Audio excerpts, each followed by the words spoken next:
These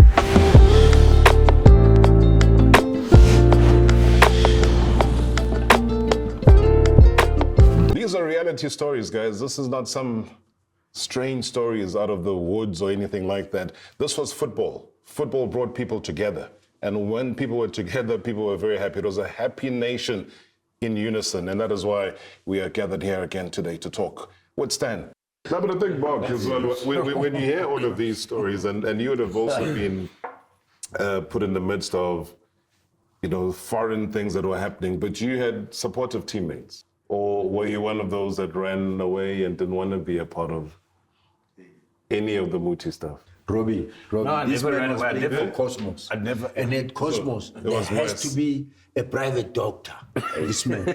That's Exactly. He knows everything about And he it. was a part of it. And he was part of it, McFish. Maybe he was leading. McFish will never greet you when he goes into the stadium.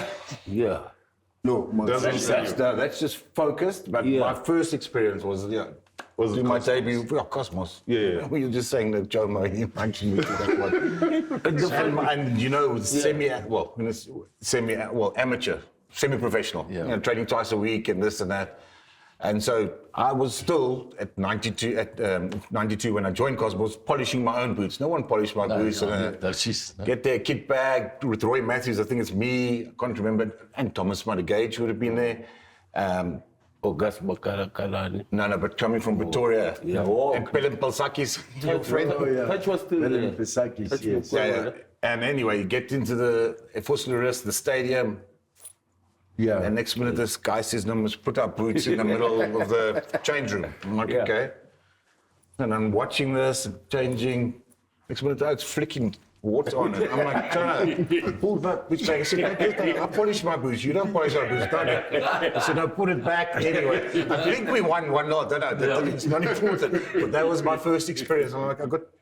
This is while Joe was talking. Yeah. I'm like, shit, this guy's sprinkling stuff on my boots. The witch doctor also at Orlando Stadium. He used to put the bones in the tunnel. And then we weren't allowed to run down there. The opposition. I think it was your Kaiser Chiefs guys. They put the bones there. We had to go right around and climb over the fence. Yeah. Can you imagine? This is the best story. I was talking about before with Eddie when we went to play Ria Stars. Yes. In Polokwane. So now we in convoy, and I think we could have been in a combi there. Yeah. Next minute, you see the stadium there, and we're turning left. But we meant to go there. Zigzag. We stop outside a supporter's house. Yeah. Garage opens. Mike McCobb's in the garage doing a team talk, the clipboard, doing the team talk, saying this is the lineup, whatever. We changing. The kit's already brown. It's not white anymore. Yeah. Kit's brown. We're changing. Like okay. It's a supporter's garage. We are changing. Yeah. So I'm like, okay. Anyway, that happens. Now we kitted. Now we're going to warm up on the third road. yeah, you had to warm up in the street. I forgot that. Now we get in the combi. Now we go to the stadium. Now we can't go in the main entrance. Yeah. Again, like you just said, we went around the back. Yeah. Next minute, our security officer cutting a hole in the fence. Our fans, I think, were surprised to see us. Next minute, our fans, we're walking in between them onto this field. Again, we won 1-0. Yeah. But whatever, man. But so, and then, as Stan asked earlier, but how did you prepare for a cup final? Well, the Champions League Cup final, all we did is wash. Yeah. Wednesday, Thursday, Friday, Saturday, we washed and we drank. I don't think we even trained football. That's all we did. What do you mean wash? Washing. Yeah, wash. That water is talking about that we don't know what is in there. We don't know. No one knows. So even in foreign land, you were doing the same thing? Oh, yeah. Everywhere, Robbie. Yeah. I mean, Jomo was playing in America and he believed in the witch doctor. Yeah, he believed in the witch doctor. We all believed it. But you have to get results. You have to. And just, I think I might have told you before, but Jomo is special. Jomo is special. And Jomo, in 98 for Bafana, when we were in Burkina Faso, Jomo selected 6 players. I think it was me, I don't know, it was me, Rabutla, Lucas, John Moeti, Penny, and I think that one could have been Quentin Fortune. Yeah. We had to wear that waist thing around He's the witch doctor. the band around our waist for the whole tournament. He said, Jomo, can I shower? And you said, yeah, but you don't take it off. Don't take it off. And I don't know, so we got to the final, then Jomo, we didn't know where Jomo went for one day. Yeah. He disappeared. Yeah, he came back. He came back to South Africa. Don't know what he came down here, but then he came back. Then you lose the final. Then you think, Jomo, but why did you go? Just you cut the band off with it and just. Jomo was special. Jomo was. And today, are they still doing that? Do you know? It's part of the culture. You can ask the culture. You can ask Stan. It's part of the culture. Yeah, they still do it. Yeah. The Kaiser's Chiefs better get a new wish list. Part of the culture. It's a culture. Keith, But the Chiefs aren't winning. They got to get rid of the. Yeah, but you know, if we don't win, if we are a Muti Bell and 2 games we don't win, you go. you go. Yeah, you don't even get paid. It's harder than being a That's coach. And the worst part, if we lose in Polokwane, they just leave you there. Yeah, there. It's don't your come back. way back home. Yeah. But what about communication, though? I mean, that's the one thing a lot of people ask, you know, especially if you're the first of anything. You know, so you hold that record of being the first Mlungu, as they said. Yamla. Yeah, Mlungu. But I mean, we'll get to those terms and terminology and what they meant and whether you thought they were derogatory or not.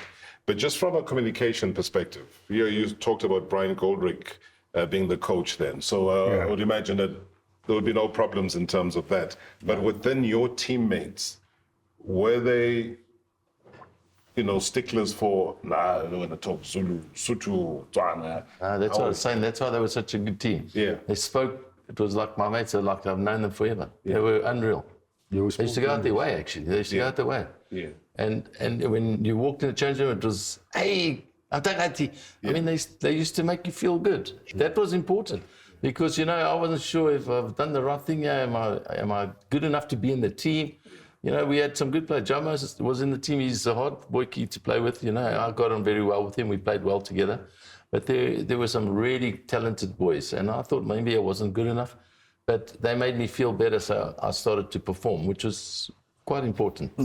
But we used to always be communicating with each other. Sure. It was I mean, like Misha, he was such a great guy. but the communication was real. Yeah. Like English football or English. No, we used to talk English all the time. All the time. okay. Yeah. And you know what? I started listening to them. I understood anyhow. So it was, you know, when you're playing football, you know, you want a ball down there, you scream. You know what you want. So it wasn't difficult. Yeah. And they were all hell of a good to me. They were. Mark, from your side, no barriers?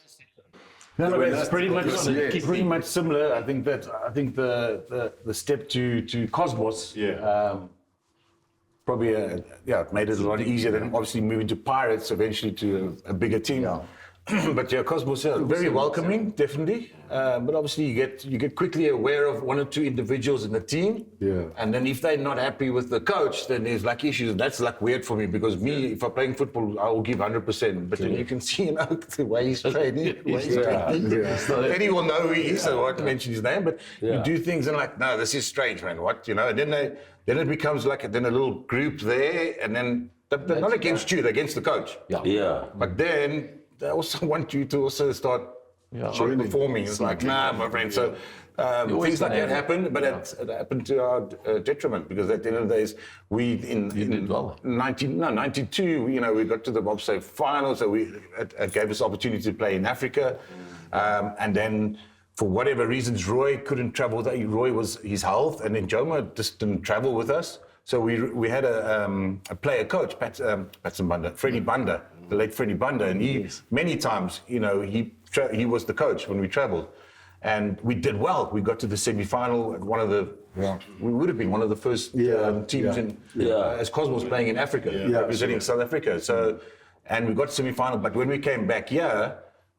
There's too many issues, and to note that we didn't do Muti when we were traveling because Jomo wasn't with. No, we didn't. It's a fact. It's a fact, yeah. And then coming back here, things have changed, and we got relegated that year. So 93, so 93 getting to the semi-finals of African tournament to getting relegated was a massive shock for us. Jomo wanted to have a discussion with me. Where do I want to go? And then I had met the officers were still in Hillbrow, and I met, is it PRO for Chiefs, Louis Chakwani? Yeah. And he just said to me, you'd love, you said that the Chiefs fans would love me to come to Kaizer Chiefs, to play with Lucas before well, I think Lucas probably left a couple of months later. Yeah. And then I went up to tell Jomo and that, and Jomo said, no. Not going. Yeah. Hey, That's where you're going. so you're pre-booked. Jomo told me, you're not going anywhere. Yeah. Because even me living in Pretoria, I think Sundowns also, there was some sort of interest, whatever. Not,